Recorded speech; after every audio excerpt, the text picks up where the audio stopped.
नमस्कार. सर्वप्रथम सर्वांना जागतिक महिला दिनाच्या हार्दिक हार्दिक शुभेच्छा. स्त्री हे आदिशक्तीचे रूप आहे. ती कोणाची तरी आई, बहीण, मुलगी, पत्नी, मैत्रीण आहे. राजमाता जिजाऊमुळे शिवराय घडले. सावित्रीबाई फुले यांच्यामुळे मुलींना शिक्षण मिळाले. झाशीची राणी इंदिरा गांधी, प्रतिभाताई पाटील, किरण बेदी, लता मंगेशकर, पी.टी. उषा अशा महिलांनी आपले कर्तव्य सिद्ध केले. आज भारतात स्त्रियांनी प्रत्येक क्षेत्रात प्रगती केली आहे. शिक्षिका, डॉक्टर, पोलीस, कलेक्टर, तलाठी, ग्रामसेवक, खेळाडू, पायलट अशा सर्व क्षेत्रात मोलाची कामगिरी केली आहे.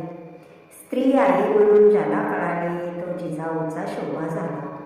बहीण म्हणून ज्याला कळाले तो मुक्ताईचा ज्ञानोबा झाला. स्त्री पत्नी म्हणून ज्याला कळाले तो सीतेचा राम झाला. मैत्रीण म्हणून ज्याला कळाले तो राधेचा श्याम झाला.